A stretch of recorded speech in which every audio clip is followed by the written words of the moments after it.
Now, ladies and gentlemen, we proceed to the first section of today's conference on the topic of Catholicism and the social justice movement. I'm very pleased that we have as the chair for the first session, Olivia O'Leary. Olivia is one of Ireland's best known and most distinguished journalists. She won 3 Jacob Awards during her career with RTE and a Sony Award for her work with BBC Radio 4. She has been conferred with honorary doctorates by University College Dublin and Trinity College Dublin, and is a member of the Royal Irish Academy. Olivia.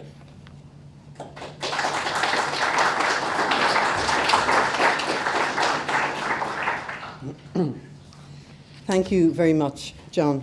And it's lovely to be here today to celebrate this great occasion for my 2 friends, Brigid Reynolds and Seán Healy. We've known one another for a very long time. And to me, they've been wonderful in that they have managed to bridge a most extraordinary period in our history. You know, a bridge from a Catholic Ireland to a post-Catholic Ireland to a secular Ireland, but managed in that time to try to, and I think also succeed in preserving what was precious in what needed to be preserved from the past. They never defended what was indefensible, but they always concentrated on what was precious. And for that, I thank them very, very much. So, having said goodbye to the President, the wonderful thing about Michael D is he writes all his own speeches. And you wouldn't have any doubt about that, having heard him today. And when the man said, "You're still at it, Michael D," I'd like to simply say, long may you be at it, Michael D. So to introduce our first speaker in this session this afternoon, Michele Dillon. Professor Michele Dillon is Dean of the College of Liberal Arts and the UNH, University of New Hampshire, class of 1944, Professor of Sociology at that university in the USA. She was educated at University College Dublin and the University of California, Berkeley. Her research focuses on autonomy and authority in the Catholic Church, moral politics, religion, spirituality and aging, and religion and cultural change. Among her many academic publications is Post-Secular Catholicism, Relevance and Renewal, published by the Oxford University Press. So would you please welcome Michele Dillon.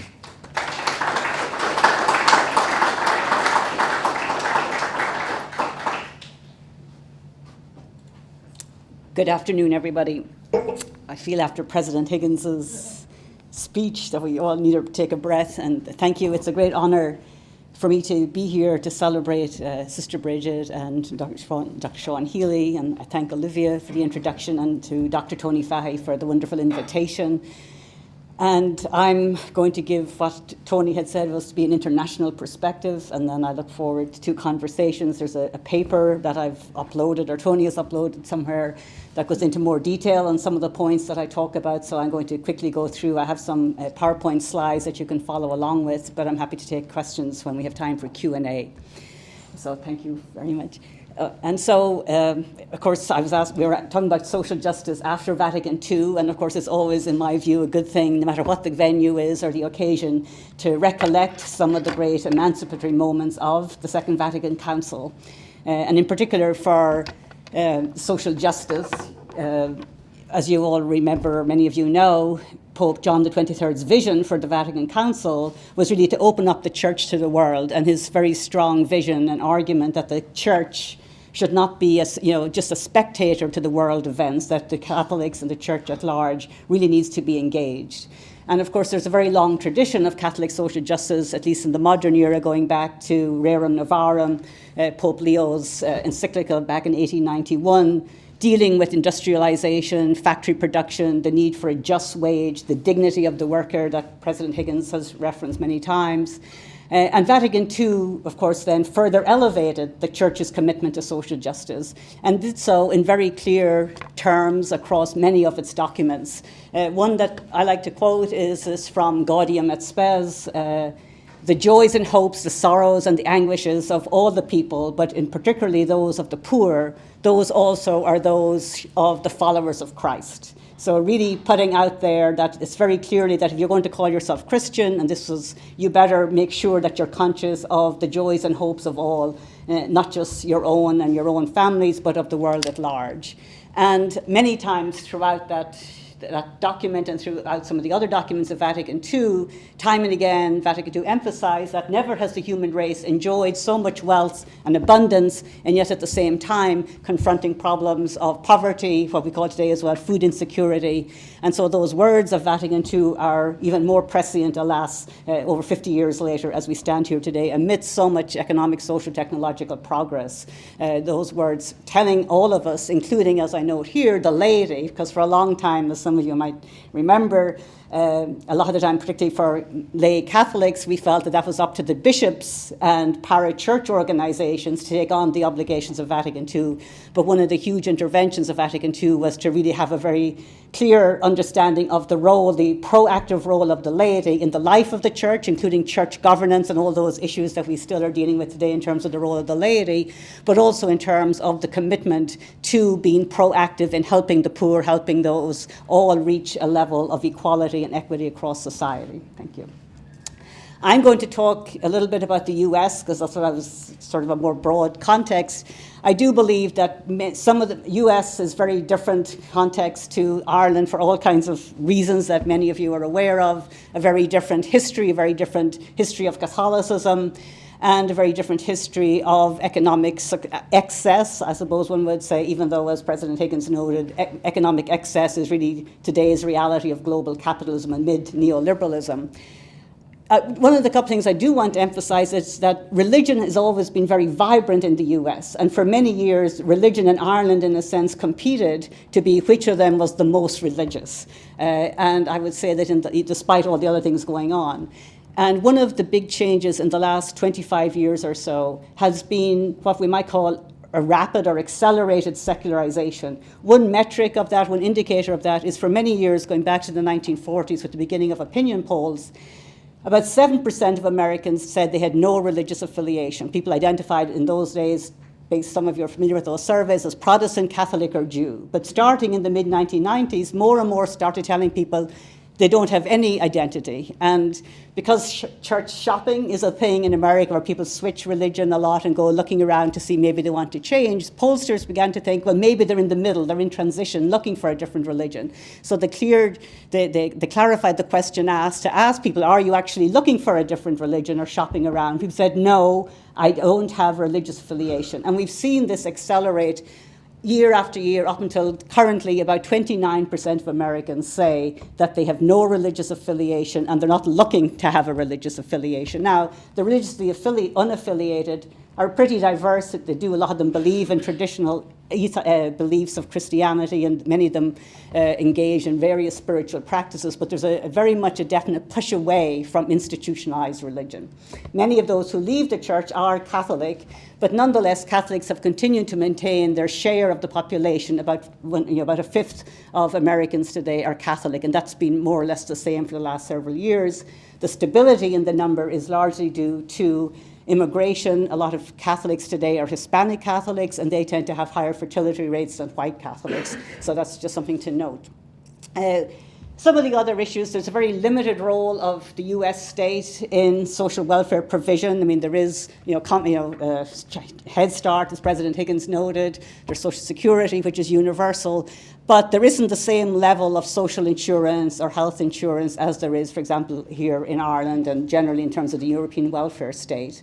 And while poverty has certainly declined over the last 50 years or so, about 12%, 11.5% of people are below the poverty line. So these are just sort of some facts, some institutional facts that may be helpful for you to be aware of if you're not already. So thank you. And so here's a photograph of the US border wall. This is the border down in Arizona, which borders US and Mexico. Many of you are hearing a lot of stories about the migration crisis in the US. This is a crisis that's been going on for many, many years. So unfortunately, it hasn't really ameliorated. And right now, it's at a particularly accentuated point where a lot of illegal immigrants try to get into the US from all over Central America and come up through Mexico. And there's been a lot of contested politics, laws, social policies as to how to allow illegal immigrants or to make them legal coming into the US, but at the same time to secure the borders. This is an ongoing political issue. It certainly is ratcheted up because now we're having another presidential election this coming year. This is already 2024. So it's highly contested. And this photo is an example of what I call the public social justice action of the Catholic Church in America. And this is Bishop Kilcanis. He's an Arizona bishop. He and several other bishops concelebrated the Mass publicly at the border a few years ago. And you can see, and you can get the photos on the uploaded paper, distributing communion very pastorally, very personally to the migrants on the other side of the fence. And so I like this photo. I shouldn't say like, but I think what I like about it is that it does convey that the Catholic bishops have really put themselves out there, even as some of the points I'm also going to mention is that there are a lot of contested politics within the bishops themselves. Thank you. The 1990s, I would say, were the high point of Catholic activism, Catholic hierarchy, Catholic bishops' activism on social justice. Two really important documents, pastoral letters, were issued on economic justice for all and the challenge of peace. And they got a huge amount of publicity. Here were the Catholic bishops really calling out capitalism, if you will, calling out a lot of the sins, perhaps, of inequality and their various ramifications. And the Catholic Church, just like here, has had a lot of committees going back for many years, many of them predating Vatican II, for example. In 1971, they celebrated the Catholic Campaign, 50 years of the Catholic Campaign for Human Development. And Catholic Charities is a phenomenal organization in the US going back to the early part of the 20th century. It's the biggest state-owned provider of social services in America. So Catholic Charities are present in dioceses, they're present in local parishes, and most of the people that they serve nowadays are actually non-Catholic. So that's it's a huge organization. It's a non-profit organization, independent of the Catholic bishops, but comes out of the Bishops' Conference. Thank you. So despite this really proud record of the Catholic bishops in terms of advocating very publicly for social justice, there's also a major tension within their activism or within their public presence in the US. And we've seen that particularly in the last 30 or so years. The Catholic bishops have always been very active on the issue of abortion, going back to before Roe v. Wade, which was 1973, and have been consistently active in that space, along with a lot of other pro-life organizations, as well as then on the other side, pro-choice organizations. But one of the issues has been particularly to the fore in the last 20 plus years, and further accentuated during Pope Francis's tenure, is when every 4 years the Catholic bishops issue a document about forming consciences of Catholics for faithful citizenship. How should a Catholic think about, not how Catholics should vote, but how should a Catholic think about their obligation and what issues that they should be focusing on as they consider the various presidential candidates and other other officials coming up for election. And the tension is that the Catholic bishops continue to say that abortion is the preeminent priority. It's not merely one among other priorities, including economic justice, including greater economic equality, or more recently, for example, climate change.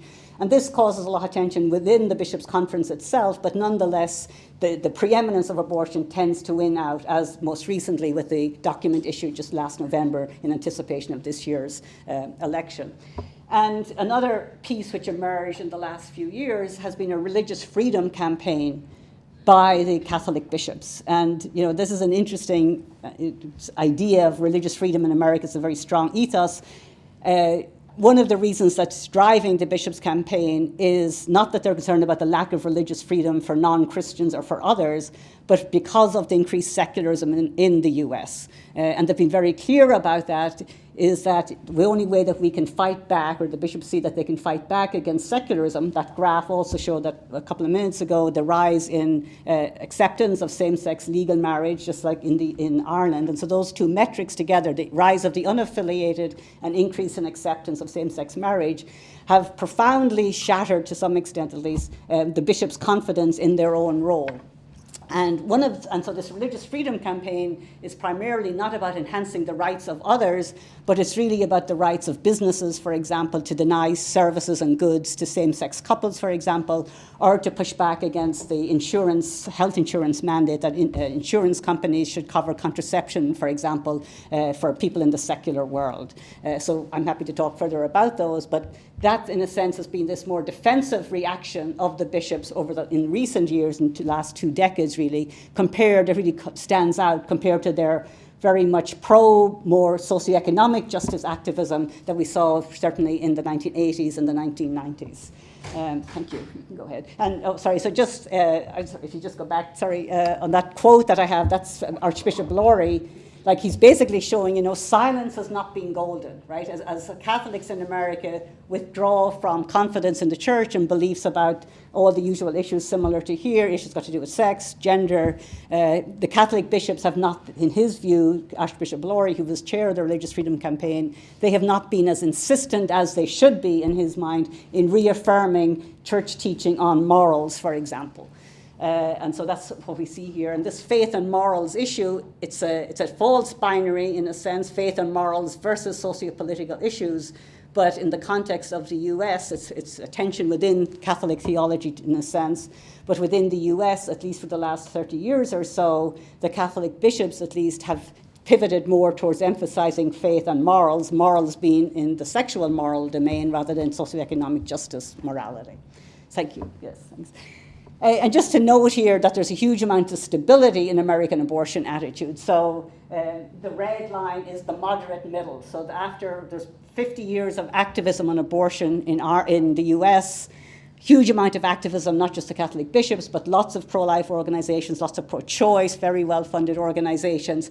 But public opinion is relatively stable, as you see from that. And there's 20% believe in abortion or support legal abortion in all cases, 20% support abortion more or less in no case at all. And then the moderate middle really is about 60% who say abortion should be legal but restricted depending on circumstances. So I just show you that graph because there's an awful lot of energy put into the abortion issue, but ultimately shifting opinion one way or the other is really something that hasn't happened. There's a lot of stability, so thank you. And so moving then to Pope Francis, who because here we have this more secular society, Ireland too, and I know Dr. Fahy will be talking about Ireland, but secularism really is the current reality. And the question, as Olivia noted, how do you preserve and conserve what's precious that was when it was less secular? I think that really is the key question and the key challenge today.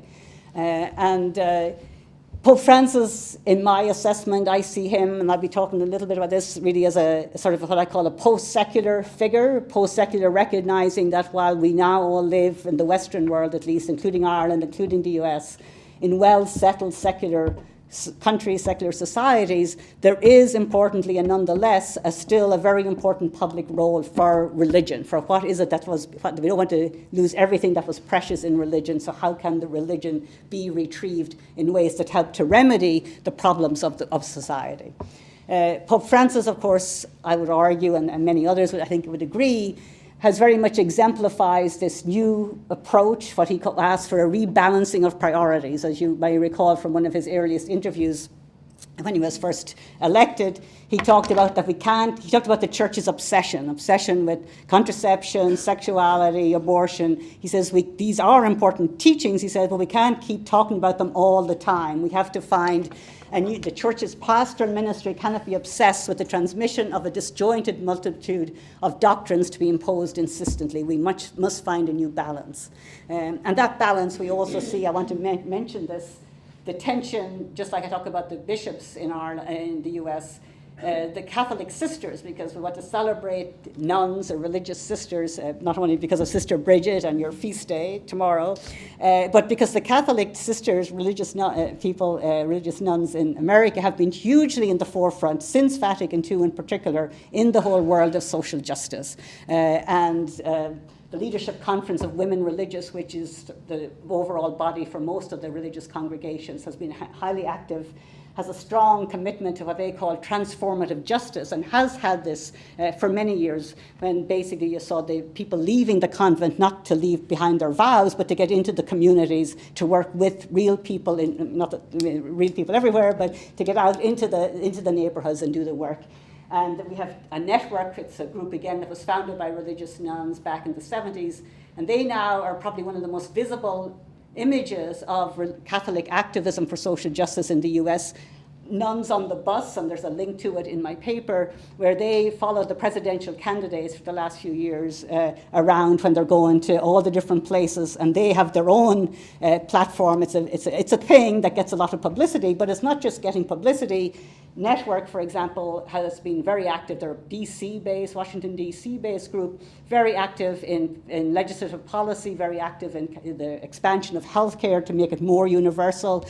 So they're really very prominent leaders and embody the spirit of social justice that we see that Dr. Seán and Sister Brigid have exemplified with their careers. And they were investigated by Pope Benedict because he and many of the Catholic bishops felt that the nuns were spending too much time on social justice and gender issues and not enough time reaffirming the teachings of the Church.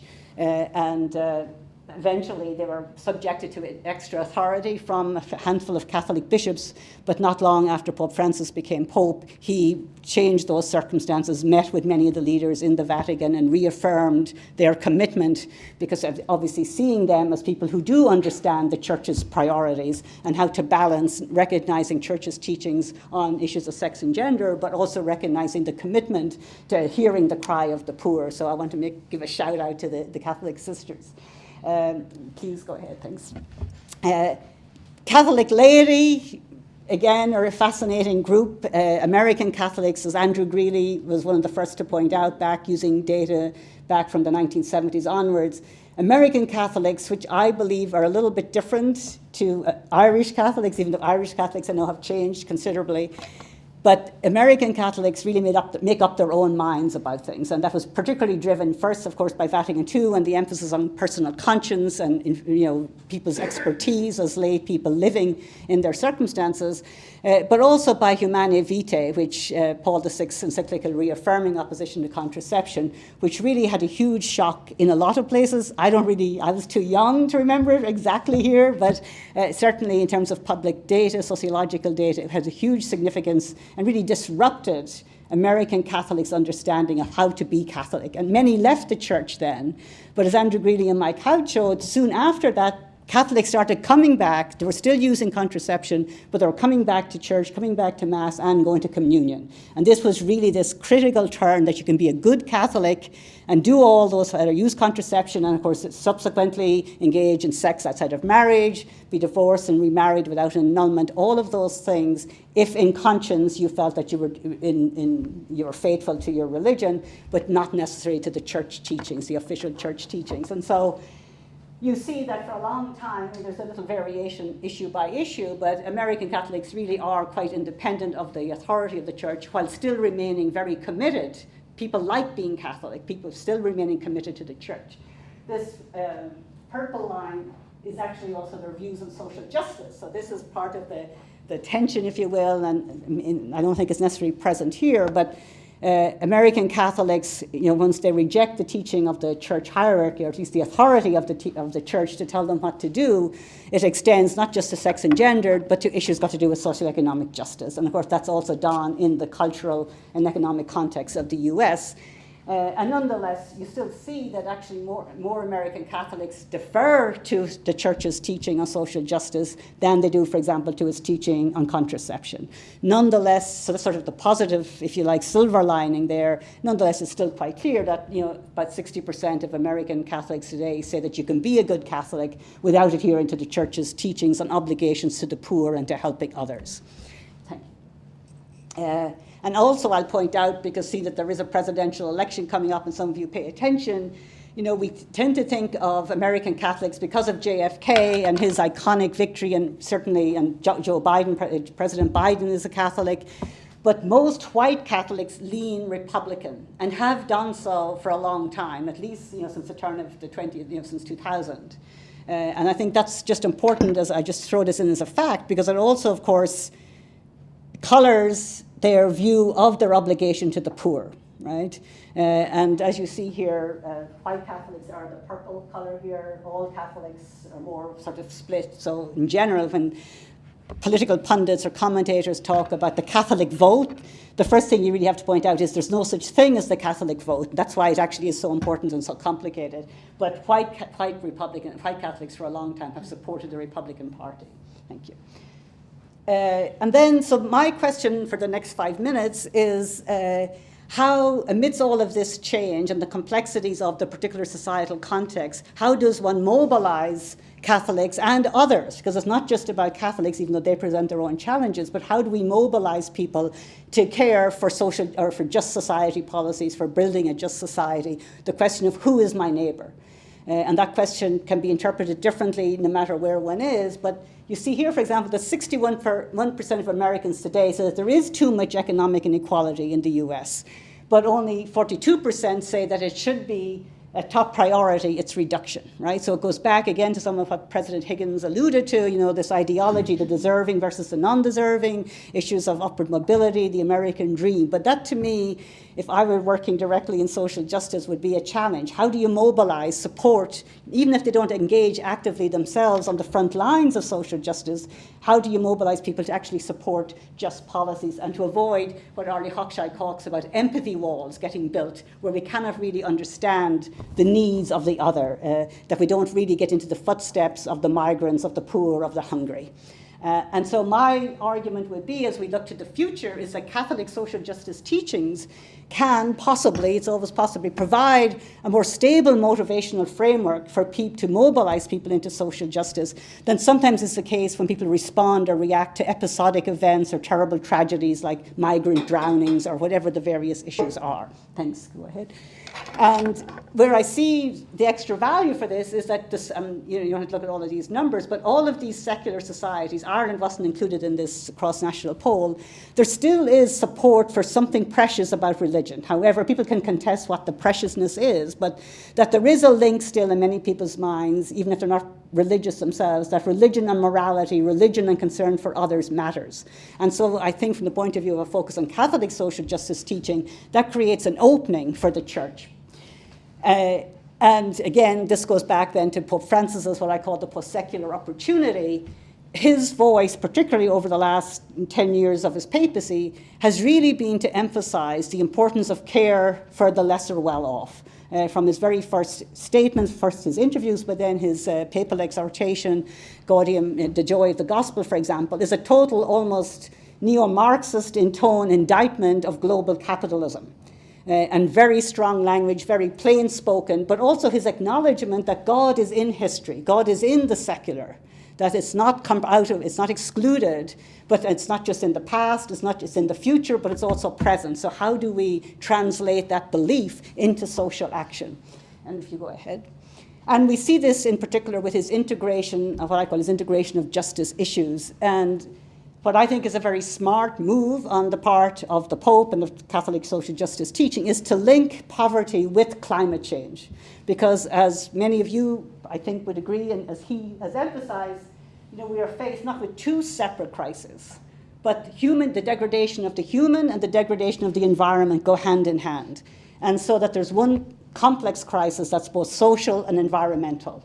And strategies for a solution demand an integrated approach to combating poverty, restoring dignity to the excluded, and at the same time protecting nature. And he expands this. He first talks about these same issues in Joy of the Gospel. A much more expansive treatment is given to them in his encyclica Laudato Si, on care for our common home, which was focused on the environment and climate change. Again, Francis is not the first to talk about climate change. Pope Benedict wrote a lot. Paul VI wrote somewhat about it. But he has really elevated that to make it a hugely important public issue.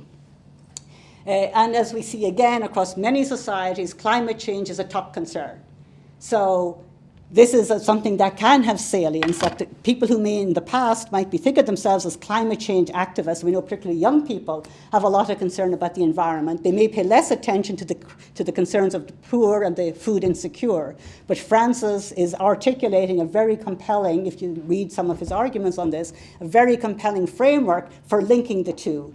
And in my assessment, which tries to be positive as you look to the future, this can be a way to expand the audiences for Catholic social justice teaching, regardless of people's religious or secular status.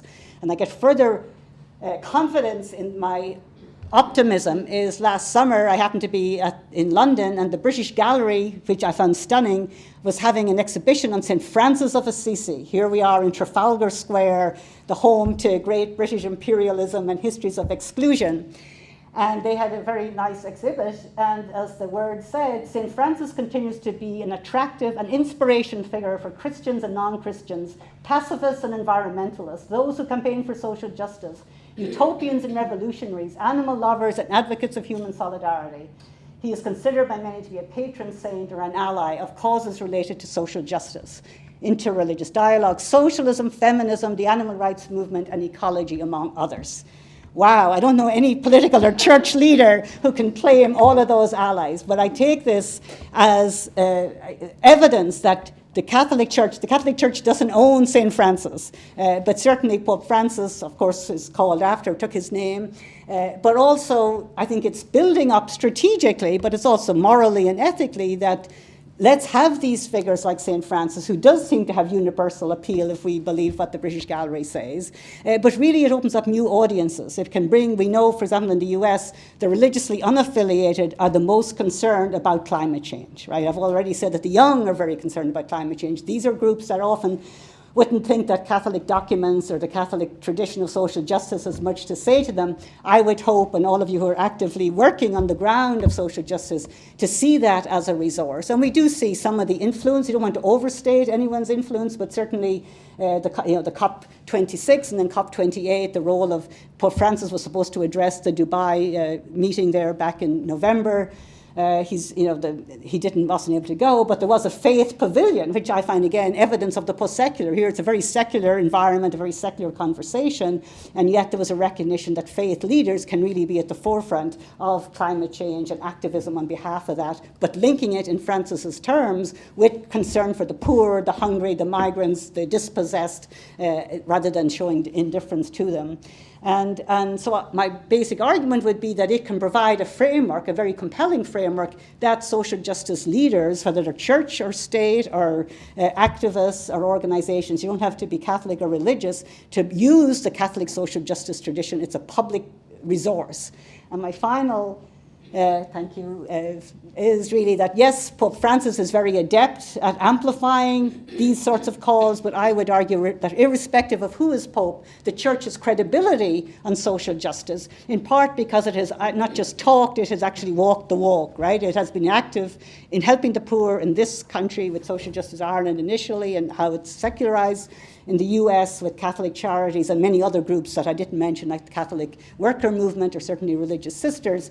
But regardless, the Catholic Church does have credibility on that one issue, I think people would agree, and that therefore it can be used to advance Vatican II's commitment of church and society, the religious and the secular, collaborating to advance the commitment to finding solutions to the pressing problems of our time. So thank you very much. Thank you.